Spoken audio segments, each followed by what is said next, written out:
네, 총선이 보름 앞으로 다가온 가운데 민주당이 후보들의 잇따른 부동산 갭투기 의혹으로 곤혹스러운 처지가 됐습니다.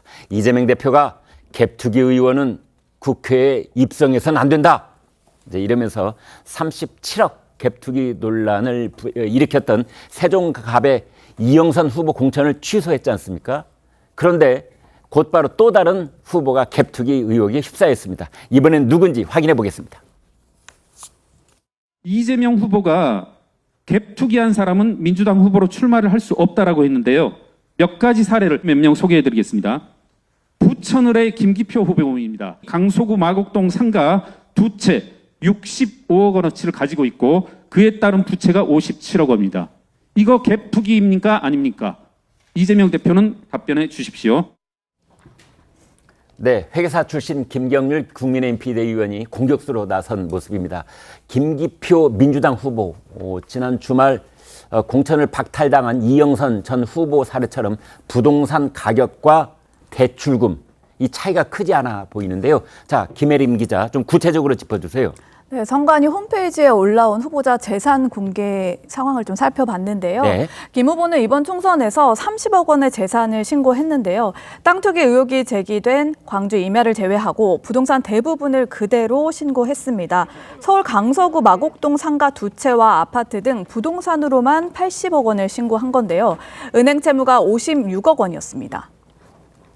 네, 자, 김 기자, 당시에 이제 문재인 정부의 청와대에 있던 사람인데 결국 이 부분이 문제가 돼서 비서관으로 임명된 지 석 달 만에 경질이 됐지 않습니까? 그래서 문재인 정부는 뭐 영끌하지 마라, 또 집 사지 마라 이렇게 강력한 메시지가 전달되던 때 아니었나요? 네, 맞습니다. 지난 2021년이죠. 문재인 정부 당시에 반부패 비서관으로 임명됐다가요. 네. 당시에 2016년 54억 원으로 65억 원 상당의 건물을 상가 두 채를 사들인 것으로 드러나면서 공분을 샀습니다.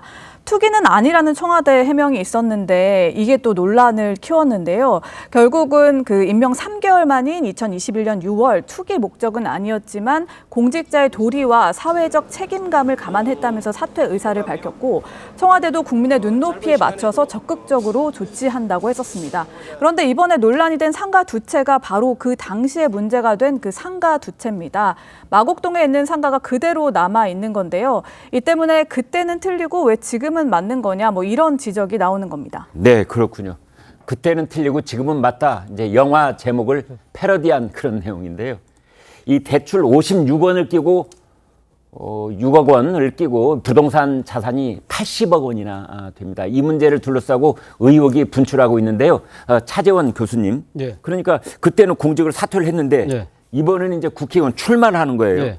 국민들이 이건 이상한데 앞뒤가 안 맞는데 이런 생각이 들 것 같아요. 그래서 저도 준비했던 멘토가 그때는 틀리고 지금은 맞냐 뭐 예. 그런 이야기를 하고 싶었는데요. 사실 뭐 많은 국민들이 이렇게 생각할 가능성이 저는 높다고 봅니다. 뭐 본인 이야기로는 지금 그러니까 상가 두 채가 사실은 그러니까 지금 그러니까 연끌 투자 소위 말하는 갭 투자가 아니라 이 지금 세를 끼고 샀다. 그렇기 때문에 그러니까 이 지금 갭 투기는 아니라는 지금 이야기를 하고 있습니다만 그런데 이런 부분들이 과연 지금 그러니까 이 지금 이 상가의 자산 가치가 한 65억 되고 부채가 57억이라고 합니다. 네. 그렇다고 한다면 상당히 이 갭 투자에 가까운 하나의 전형이 아닐까라는 생각이 드는데요. 저는 사실 이 지금 마곡의 지금 상가 두 채보다 더 지금 심각한 문제가요. 사실은 그 이 비서관 재직 때 문제가 됐던 강주의 임야입니다. 네. 임야인데 이번에 지금 그러니까 재산에 그 지금 신고에 누락이 됐다는 이야기는 아마 팔았던 것 같아요. 예. 그런데 문제는 뭐냐면 이 본인이 그러니까 사퇴하고 난 6개월 뒤에 한국일보 2022년 1월 6일자 신문에 보면 이런 이야기가 나옵니다.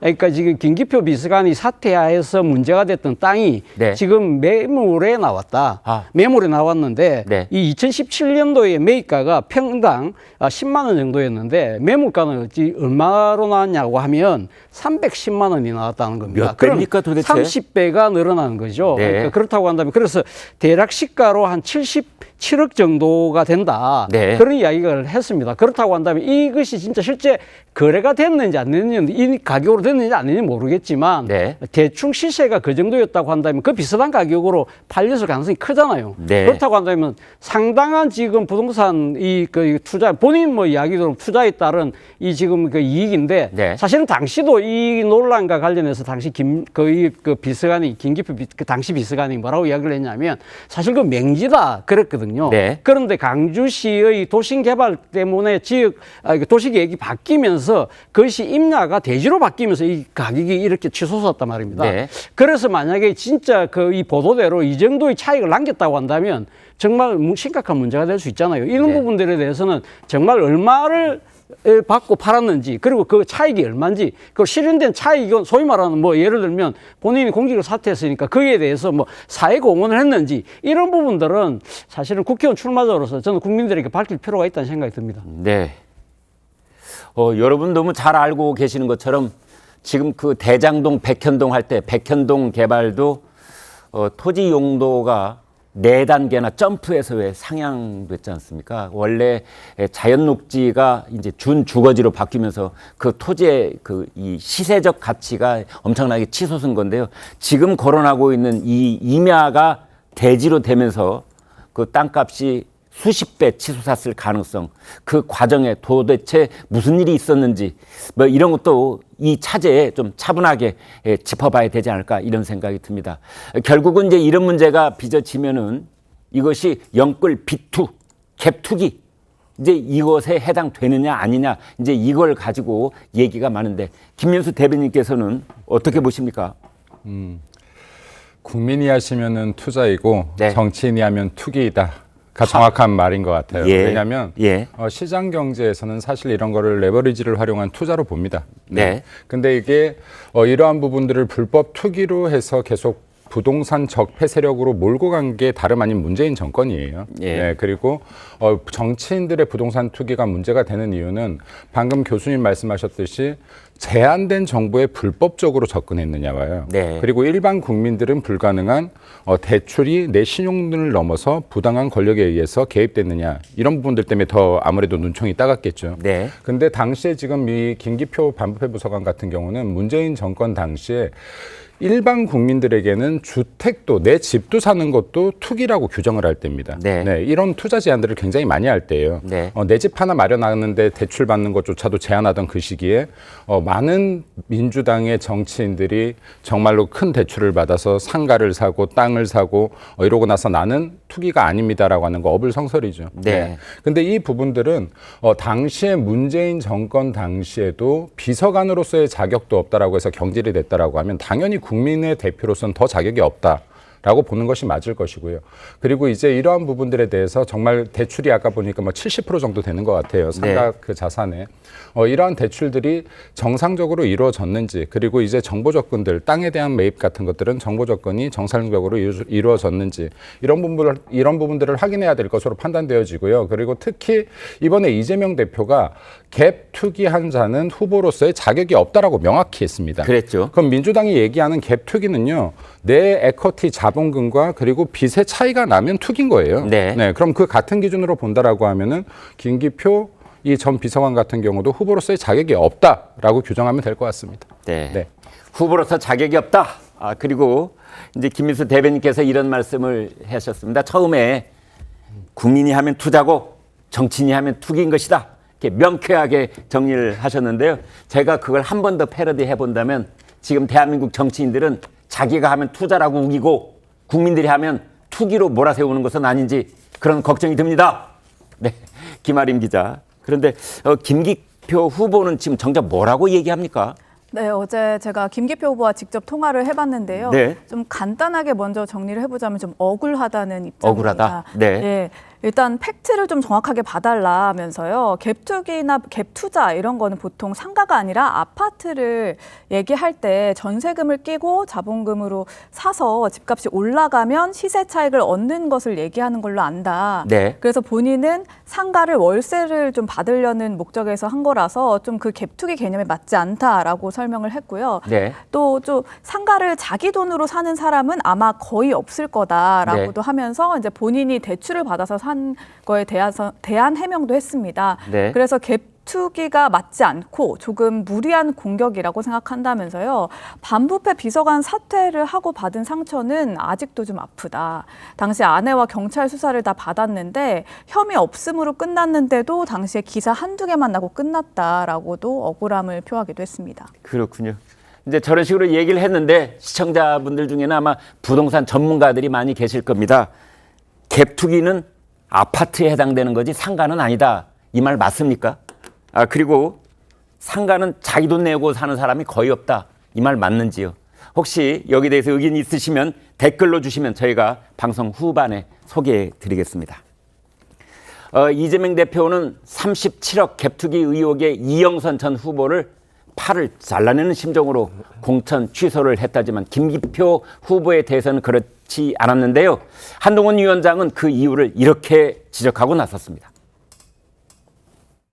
김기표 후보의 경우에 문재인 정부의 기준으로는 청와대 비서관을 할 수 없다는 여론과 그 정권의 판단에 의해서 단기간에 사퇴했죠. 바로 그 이유 때문에. 그런데 지금 이재명 대표의 민주당은 그런 사람도 국회의원이 돼서 나라를 이끌어도 된다고 판단하는 거거든요. 어떤 사정이 변경이 있는지 묻고 싶습니다. 그게 중요한 차이 아닐까요? 그리고 갭투기의 규모로 보면은 그분이 더 큰데요. 차이는 하나 있죠. 대장동 관련 사건의 핵심 변호인이었다는 것. 그것 외에는 이영선 후보랑 뭐가 다른 것이죠? 자, 성치훈 의장님. 지금 보면은 이제 이영선 후보가 37억, 그 다음에 김기표 후보는 뭐 80억이 되니까 거의 단순 비교를 해보면 한 2.5배쯤 되는 것 같아요. 그런데 적은 액수는 공천 취소, 이제 많은 액수는 그대로 공천이 유지되는데 이걸 한동훈 위원장은 대장동 변호사라서 그런 거 아니냐 이렇게 지적을 했어요. 어떻게 들으셨습니까? 글쎄요, 전 일단은 개인적으로는 네. 이 김기표 후보가 그 당시 문제가 됐던 부동산을 좀 정리하고 나왔으면 좋지 않았을까라는 개인적 생각을 갖고 있습니다. 네.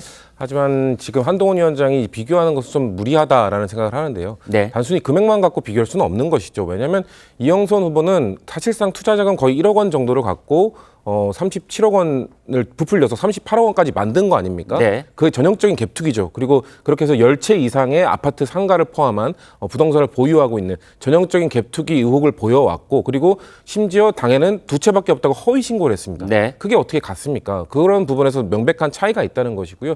그래서 그 김기표 후보는 전 처분하는 게 맞다고 봤지만 네. 좀 더 공격적 투자로 보아야 되는 것 아닌가라는 말씀을 드리고 싶은 겁니다. 왜냐하면 우리가 보통 언론에서 연예인들이 뭐 강남에 어떤 빌딩을 사서 몇 년 뒤에 그 수백억에 팔았다 이런 기사를 많이 보거든요. 네. 그때 빚을 거의 뭐 90%를 대출을 껴서 산다 이런 얘기를 많이 봅니다. 그런 것처럼 매우 공격적 투자를 했다라고 볼 수 있는 것인데, 제가 말하고 싶은 것은 그럼 김기표 후보가 그 상가 건물이 지금 그 연예인들 사례처럼 몇 배가 뛰었냐는 겁니다. 예. 사실 그 당시에 언론에서 또 지적했던 게 김기표 후보가 그 매입한 건물이 네. 주변보다 뭔가 그 가격도 너무 비싸고 그리고 공실률도 높고 네. 그렇기 때문에 사실상 실패한 투자다. 월세 수익보다 대출 이자 내는 게 더 많을 것이다. 이런 그 비판들이 많았거든요. 네. 그런 걸 봤을 때 저는 그래서 이번에 의혹이 나왔을 때 왜 처분을 안 했을까라는 생각도 있었지만, 의혹을 또 제기하는 걸 보고 뭔가 이게 아파트 그 상가 가격이 매우 뛰었구나. 그렇다면은 이 공직자 후보로서 과연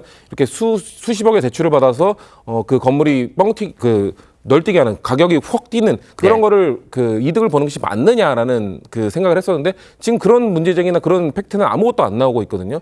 그런 차원에서 그렇다면 추가적으로 뭔가 어떤 이득을 취했냐고 좀 물어보고 싶은 거고, 마지막으로 네. 한 가지는 아까 전에 적절한 이야기를 해주신 것 같아요. 국민이 하면 투자, 정치인이 하면 투기다. 저는 그러면 우리가 조금 뒤에 다뤄볼, 그럼 장진영 후보는 그 똑같은 얘기에 대해서 개발이라고 했거든요. 네. 저는 국민이 하면 개발, 정치인이 하면 투기라고 생각합니다. 그거에 대해서는 어떻게 생각하시는지 궁금합니다. 네. 자, 여러분 어떻게 듣고 계신지요? 사실은 여기서 중요한 것은 이제 국민의 눈높이, 국민이 가지고 계시는 상식 이런 것이 중요한 게 아닌가. 국민들께서는 사실은 이제 그 어떤 도시가 있다고 할 때 도시의 이 10년, 20년 뒤에 부동산이 어떻게 개발되는지, 도시 계획이 어떻게 되는지 정보가 차단되어 있는 반면에 일부 정치인들은 그거에 접근을 할 수 있기 때문에 이 정보의 접근권을 가지고 있는, 또는 접근이 가능한 이제 그런 자리에 있는 공직자들의 이 부동산 취득 행위에 대해서는 조금 더 엄격한 도덕적 잣대를 가지고 저희가 보는 것이지요. 맹지였던 땅이, 도로에 접근이 안 됐던 땅이 어느 날 갑자기 그 도로의 접경선으로 또는 정중앙으로 도로가 나면은 땅의 값어치가 수십 배 솟아오르는 건 눈 깜짝할 사이입니다. 자, 이런 정보를 미리 알 수 있는 사람들이 땅을 샀다면 당연히 이제 그러한 행위에 대해서는 철저한 검증 작업이 필요하다, 이렇게 보여지는 건데요. 전지현 변호사님, 오랜만에 뵙겠습니다. 네, 안녕하세요. 그런데 지금 이제 민주당 쪽에서는 시스템에 한계가 있었다라는 네. 말을 이재명 대표가 했어요. 그렇다면은 시스템의 한계라는 건 곧 검증 시스템을 말하는 건가요? 네, 지금 검증 시스템을 말하는 것 같은데 시스템의 한계 물론 있습니다. 전국의 지역구가 253개거든요. 근데 한 지역구마다 뭐 예비 후보가 3, 4명만 되더라도 10명이 채 안 되는 공관위원이 열흘 남짓한 시간 동안에 돋보기 검증을 하기는 물론 어려워요. 그렇지만 예를 들어서 김기표 후보 같은 경우에는 그 이력서에 청와대 반부패 비서관 3달 하다가 그만뒀던 거 다 나와 있을 거 아니에요. 청와대 가서 비서관 하다가 3달 하다가 그만하고 나오는 거는 상당히 이례적인 거거든요. 네. 그럼 그 이유를 분명히 알고 넘어갔어야 되는 거고, 그 이유는 기사를 통해서 보도가 됐다는 거는 조금 전에 김기표 후보도 인정을 한 부분이잖아요. 네. 그런 문제가 있었다면은 이건 검증의 오류가 아니라 검증 자체의 문제가 아니라 알고도 넘어갔다, 아니면은 제대로 검증을 안 했다, 이렇게밖에 볼 수가 없는 부분이고, 민주당에는 김기표 후보 말고도 천안갑의 문진석 후보라든지 청주의 이강일 후보 같은 분이 상가 2채, 오피스텔 2채 가지고 있고 상가 5채 가지고 있거든요.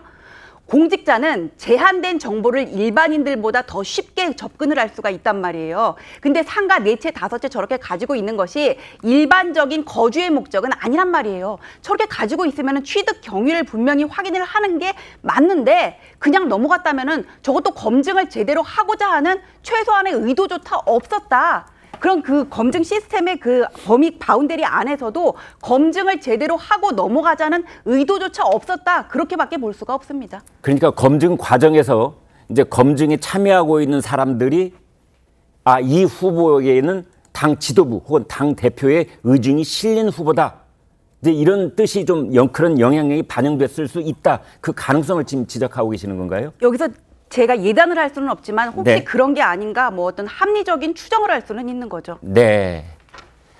김경률 비대위원이 어제 밝힌 야당 의원들 중에서 이런 부분은 상식적으로 납득이 되지 않는다.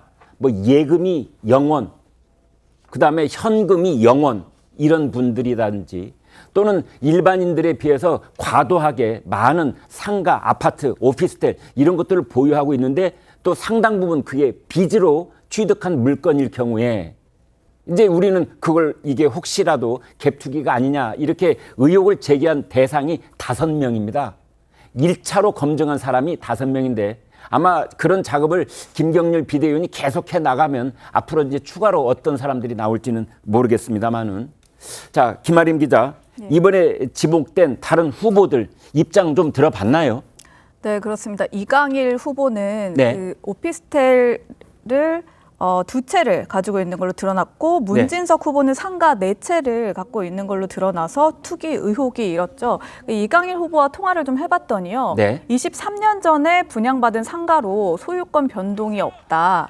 그리고 대출금 없이 100% 자비로 구입했다. 아까 네. 김기표 후보와는 조금 다른 입장이죠. 네. 그러니까 본인이 대출을 끼고 산 게 아니라서 투기가 아니다, 이런 입장이고, 네. 어제 충북도청 기자실에서 뭐 기자회견을 갖고 이런 입장을 또 설명을 하기도 했고요. 네. 또 문진석 후보 측은요, 크게 문제가 되지 않는다는 입장을 갖고 있는데, 일단 보유한 상가는 세를 끼고 산 갭투자 매물이 아니고 합법적으로 매입한 거다. 그리고 의원 되기 전에 사업을 할 당시에 보유하던 자산이기 때문에 네. 투기 목적도 아니라고 해명을 했습니다. 네. 자, 민주당의 김기표 후보의 부동산 투기 논란이 유권자들에게 떠올리고 싶지 않은 기억을 불러일으키면서 그 불씨가 더욱 확산하고 있습니다. 김기표 후보의 부동산 투기 논란의 시작은 문재인 정부 때로 거슬러 올라간다고 지금 저희가 말씀드리고 있는 중인데요. 문재인 정권 때는 부동산 정책 실패로 국민들의 고통이 가중되던 시절입니다. 그런데 되레 문정권 인사들은 내로남불 행태를 보여서 국민들을 더욱 분노케 한 바 있습니다. 보시겠습니다. 부동산 투기 근절을 위해 총력을 기울여야 할 이 엄중한 시점에 국민들께 크나큰 실망을 드리게 된 점 죄송하기 그지없습니다. 청와대 정책실을 재정비하여 이사 대책 등 부동산 정책을 차질 없이 추진할 수 있도록 빨리 자리를 물러나는 것이 대통령님을 모신 비서로서 해야 할 마지막 역할이라고 생각했습니다.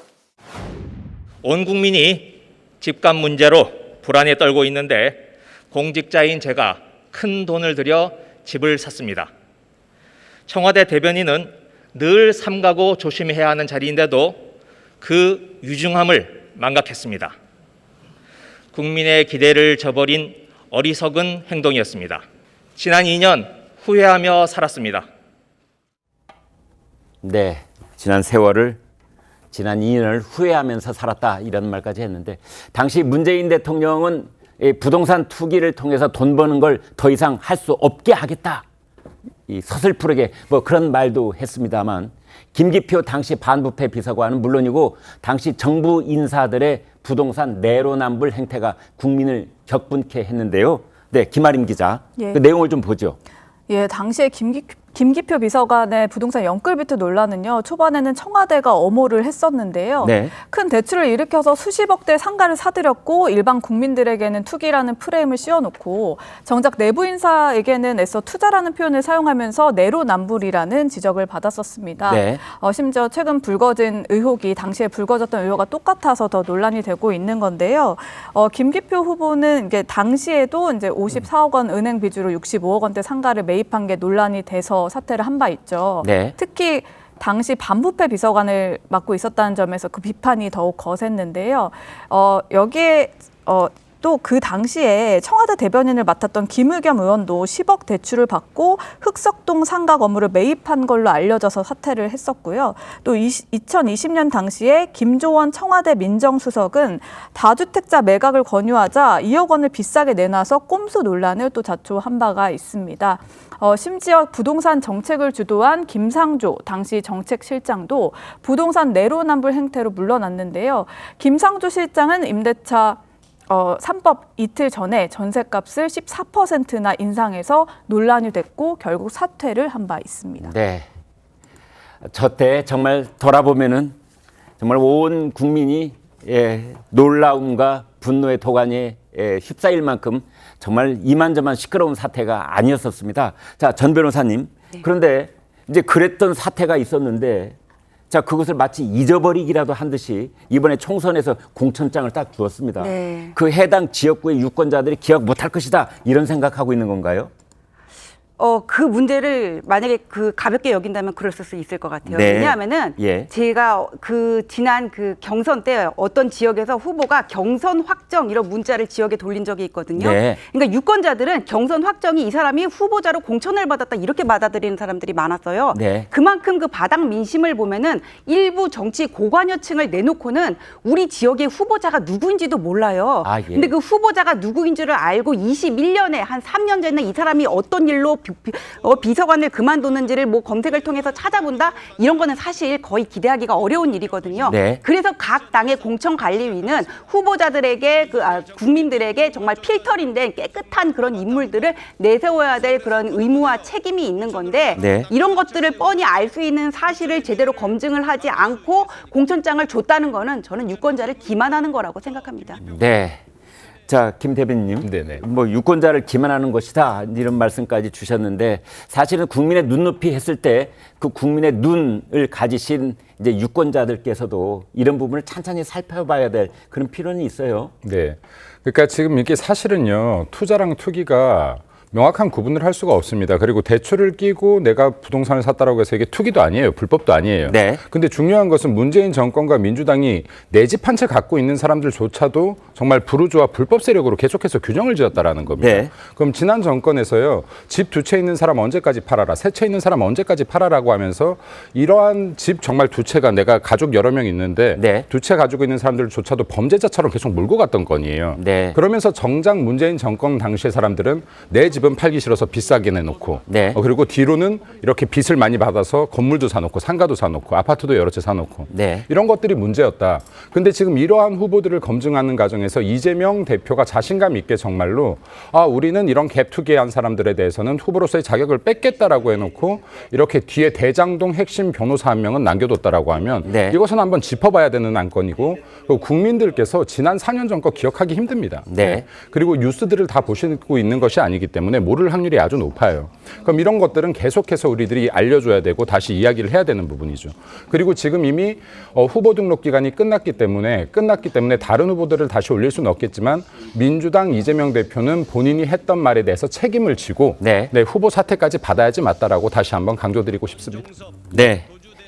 뭐 여러분 다 사실은 기억하실 겁니다. 당시에 그 한 사람이 또는 한 가구가 여러 채의 아파트를 가지고 있어서 그것이 우리가 네 글자 미친 집값, 그것의 상승 요인의 가장 큰 주범이다, 이렇게들 봤지 않습니까? 그래서 문재인 정부에서는 왜 그 당시에 고위 공직자들 집 두 채 있는 사람들 다 한 채 팔으라고 그래서 뭐 시골에 있는 집을 팔까 서울에 있는 집을 팔까 그런 걸 또 국민들이 다 들여다보고 그랬던 거 기억나시죠? 그런데 알고 보니 그 이면에는 상가도 여러 채, 아파트도 여러 채, 뭐 오피스텔도 여러 채 이렇게 가지고 있던 사람들이 그것이 나는 투기는 아니었어, 그냥 정성적으로 그 집 다 산 거야, 이제 이런 말들을 하고 있는 셈인데요.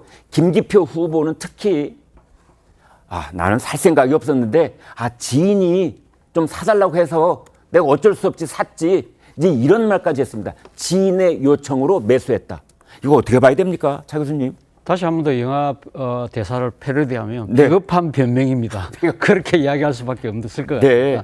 사실은 뭐 지금 뭐 김의겸 의원 같은 경우는 그 당시에 논란이 됐을 때도 보면 뭐 아내가 했기 때문에 몰랐다는 식으로 이야기를 했었잖아요. 네. 그런데 뭐 많은 사람들이 생각했을 때는 경제 공동체인 아내가 아주 큰 이 지금 재산이 걸려 있는 문제를 독단적으로 한다고 그 말 그대로 눈 가리고 아웅이야라고 이야기하지만, 그러나 어쨌든 김의겸 의원은 자기는 끝까지 몰랐다고 하니까 설사 그럴 가능성도 있다는 것이죠. 그런데 네. 문제는 김기표 비서관 같은 경우는 지인으로부터 요청을 받았다는 이야기는 본인이 알고 본인이 주체가 돼서 이 행동을 했다는 거잖아요. 네. 근데 문제는 그 본인이 한 행동 때문에 사실은 공직에서 물러났다. 네. 그렇다고 한다면 본인 스스로도 거기서 부적절성을 인식하고 그러니까 그 비판을 수용했다는 뜻이거든요. 네. 그렇다고 한다면 그런 상황에서 과연 그 잘못했던 행동이 얼마만큼 그런 걸 다 지금 벌충을 했는지 모르겠습니다만 다시 이 공직에 나선다고 할 때는 사실은 이 자신과 둘러싼 여러 가지 이 부동산 관련된 의혹들은 맹맹백백하게 바뀔 필요가 있다. 뭐 국민들 입장에서는 뭐 권력도 가지고 명예도 가지고 거기다가 재산까지 이 욕심을 취한다? 그럴 경우에는 사실은 뭐 김기표 비서관에 대한 비판뿐만 아니라 결국은 김기표 비서관을 공천한 민주당에게도 상당한 정치적인 후폭풍이 밀어닥칠 수밖에 없기 때문에 그렇습니다. 네. 차 교수님, 그런데 말이죠. 예. 이번에도 보면은 이제 지난번에 김의겸 의원도 아내 탓을 하더니 이번에 이영선 전 후보도 아내가 다 했다 나는 모른다 뭐 이런 뉘앙스로 얘기를 했는데 우리나라 정치인들 왜 툭하면 아내 탓하는 겁니까? 모르겠습니다. 그러니까 결국 이 상당히 난감한 문제에 대해서 상당한 일종의 뭐랄까요. 그러니까 이 짧은 시간에 정치적인 공세 또는 뭐 여론의 비판이 집중되니까 일단 뭐 좀 피하고 싶겠다. 그러니까 네. 소나기는 피하자는 생각에서 아마 그런 변명들을 지금 늘어놓는 부분인데요. 그런 네. 부분들이 오히려 더 상당히 자신의 처지를 공공하게 만들고 오히려 국민적 분노를 자극하는 그러한 하나의 불쏘시개 노릇을 한다. 그렇다고 한다면 그런 문제들이 저는 터졌을 때는 사실은 본인이 무조건 백배사죄하는 진정한 이 반성의 모습이 저는 먼저 필요한 것이 아닐까 생각이 듭니다. 네. 예전 어르신들은 아내 탓을 하면은 아유 참 못난 사람 이런 말을 했던 기억이 납니다. 여권에서는 부동산 투기 의혹을 이제 공격을 하자 민주당에서도 곧장 맞불 작전을 폈습니다. 민주당 대변인은 국민의힘의 장진영 후보를 겨냥했는데요. 뭐라고 했을까요? 들어보시겠습니다. 한동훈 위원장은 집권 여당을 투기와 부동산 비리의 성지로 만들 생각입니까? 장진영 후보는 법인 명의로 개발이 진행 중인 양평 부지 2,500평을 매입했고 그 과정에서 부친이 이사였던 금융기관 등에서 자금의 90% 이상을 대출받았다는 의혹을 받고 있습니다. 자, 장진영 후보 쪽 이제 국민의힘입니다. 투기가 아닌 개발이었다. 대출금 비용 66%에 불과하다. 이런 해명을 했는데 전 변호사님, 이제 이런 해명은 납득할 만한 수준인가요? 어떻습니까? 아니 지금 아무리 사정이 급해도 그렇지 이 갭투기 얘기하는데 장진영 후보를 물고 들어가는 거는 저는 좀 너무했다고 생각합니다. 아, 네. 왜냐하면 갭투기라는 거는 시세에 맞먹는 남의 돈을 가지고 빚을 내 가지고 시세 차익을 노리고 뭔가 투자를 하는 거를 우리가 갭투기라고 그렇게 얘기를 하고 네. 비난을 받는 이유는 그 시세 차익이 불로소득이기 때문이거든요. 네. 근데 장진영 후보 같은 경우에는 90% 이상이 대출도 아니에요. 이게 지금 개발 비용 대비 그 대출받은 비용을 가지고 90%냐 80%를 얘기를 하는데 이 회사 설립 후에 2년 뒤에 대출받은 것까지 해가지고는 분자를 너무 많이 집어넣었어요. 네. 그래가지고 60%가 맞는 거고 그 다음에 뭐 부친이 이사로 있는 금융기관에서 대출을 받았다 그러는데 부친이 이사로 있는 금융기관에서 대출받은 비중은 10%고 나머지는 다 기업은행에서 받은 거고요. 네. 그 다음에 이게 불로소득도 아닌 것이 내가 개발을 해가지고는 거기 땅을 내가 갖겠다는 거지 어떤 그 내가 아무것도 안 하고 시세 차익에 기대가지고는 거기다 투자를 하겠다는 것도 아니고요. 이 대출금의 규모도 담보 가치의 절반도 안 되거든요. 네. 아무런 문제가 없는 그냥 개발을 왜 갭투기에 물고 같이 그냥 쑤셔 넣어가지고는 이것도 갭투기다. 장진영 후보 봐라. 이런 식으로 물고 들어가는 건지 아무리 일반인은 투자고 정치는 투기라고 하더라도 전혀 개념도 다른 것을 이런 식으로 억지를 부리는 거는 저는 적반하장이라고 봅니다. 네. 성 의장님. 이제 전 변호사께서는 정치인들은 이제 흔히 맞불 작전이라고 그래서 우리도 비난받으면 이제 그런 사례가 상대 쪽에 있는가 찾아가지고 이제 역공을 취하는 건데 그런데 그것도 정도껏 해야 된다. 전 변호사님 이렇게 말씀하셨는데 어떻게 들으셨습니까? 글쎄요, 뭐 지금 장진영 후보에 대해서 뭐 일일이 또 지적하기에는 부적절한 것 같고 하나만 지적하면은 네. 그러면 부친이 이사로 있는 금융기관으로부터 뭐 몇 %는 중요하지 않습니다. 대출을 받는 게 적절한가? 그것이 법적으로 문제가 안 되겠죠. 근데 국민들 눈높이에 봤을 때 후보자의 아버지가 이사로 있는 금융기관으로부터 그 거액 돈을 대출받는 것을 국민들께서 어떻게 보실지를 저는 생각해야 된다는 겁니다. 우리가 지금 이야기하고 있는 거는 법적 문제를 이야기하는 것이 아니라 그 도덕적 문제를 얘기하고 있는 것이거든요. 그러니까 지금 양쪽 당 모두 검증이 어쩔 수 없이 아까 한편을께서도 말씀하셨지만 검증 기간이 너무 짧기 때문에 검증이 다 부실합니다. 저는 민주당의 검증이 완벽하다고 주장하지 않습니다. 민주당도 지적받았고 반성할 부분도 많고 국민들 눈높이에 맞지 않은 것도 많습니다. 전 그렇기 때문에 사실 이 후보자들이 이 총선을 앞두고 막 영입돼서 갑자기 나타난 인재들은 사실 검증을 하기가 쉽지 않거든요. 네. 그렇기 때문에 이런 좀 사회적 검증을 받기 위해서는 좀 일찌감치 영입을 해서 그 사람들이 당에서의 검증도 받지만 이 언론 또 사회 이런 다양한 검증을 받을 수 있도록 이렇게 총선을 앞두고 급박해서 영입하는 이 문화를 좀 바꿔야 된다라는 생각을 좀 갖고 있고요. 그리고 저는 그래서 서로 이렇게 지적을 하고 있습니다. 서로 너네는 뭐냐 너네는 뭐냐 한 당의 소속으로서 좀 안타깝습니다. 왜냐하면 국민들께 한 당이 좀 더 잘해서 잘하기 경쟁을 해야 되는 것인데 서로 못한다고 못하기 경쟁을 하는 모습을 보여드린다는 게 좀 안타깝고 이게 그렇기 때문에 누군가의 흠을 지적하고 비판을 할 때는 본인에 대한 지적, 본인에 대한 잣대도 엄중해야 되거든요. 네. 근데 지금 좀 민주당도 그게 부족합니다. 근데 국민의힘도 너무 부족하지 않냐라는 것을 말씀을 드리고 있는 겁니다. 한동훈 위원장도 계속해서 민주당에 대해서 너네 음주운전 이력자들 하고 있지 않냐라고 했는데 국민의힘도 그런 이력자들 공천하지 않았습니까? 가해자 변호한 사람 왜 공천하냐?